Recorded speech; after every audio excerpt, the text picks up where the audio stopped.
Mass Movement in the spotlight. All right, tonight we're very lucky to be joined by Funkagenda. How you doing? I'm not too bad, man. Not too bad. I gotta ask you straight up where the name comes from, because I can't imagine your parents had the foresight. You know, my son's gonna be the superstar DJ. We should call him Funkagenda. It was on the B list, I think, as far as their names went. Everyone asks me this question about the name, and I haven't actually got a good answer for it yet. So what I'm saying to anyone is, if anyone wants to email me with a really good answer that I can use for other interviews in the future, it'll kind of forego this question all the time. I can just come out with it and it'll be just like, hi, hey, yeah, because, you know.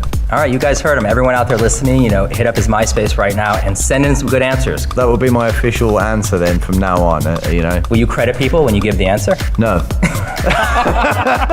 No, it's my answer. So you've been at this for a really long time. I read you started when you were 13. Yeah, pretty much. Yeah, I mean, you know, obviously to a different extent, I was doing different things back then. But yeah, I mean, I've been a producer, you know, since sort of around about 13, 14 years old. And you produced a lot of jungle music early on? Yeah, I used to do drum and bass. I used to do techno. I used to do everything, really. I mean, I've been in like jazz bands. I've done rock.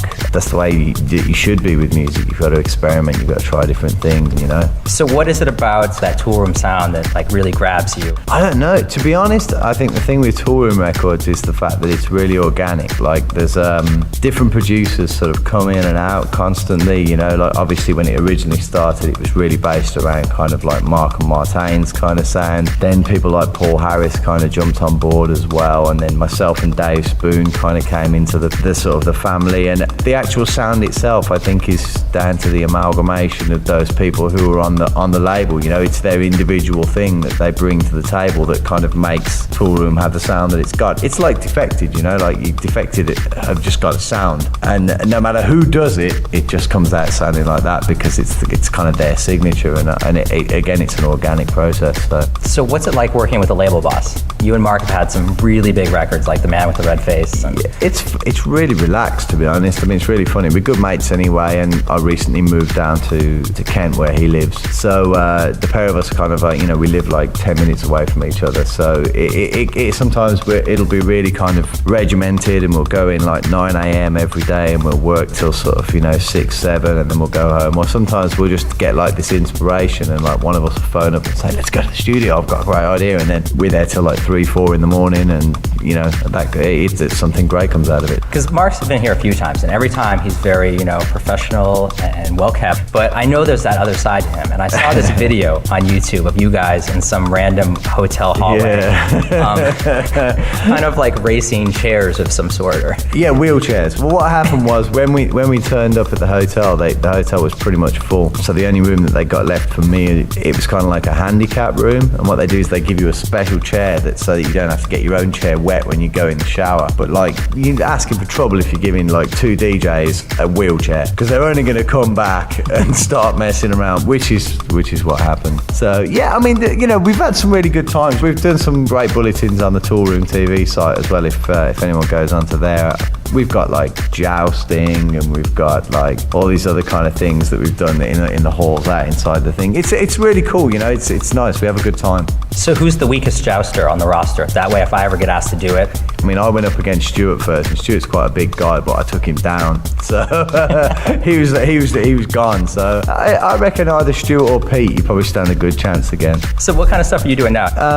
I've got some weapons, but they're staying well hidden until Miami. Well, we look forward to hearing them. In the meantime, let's check out one of your classics. Putting the world's biggest stars at your fingertips. The Mass Movement with Joe Bermudez.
the movement now at massmovementradio.com.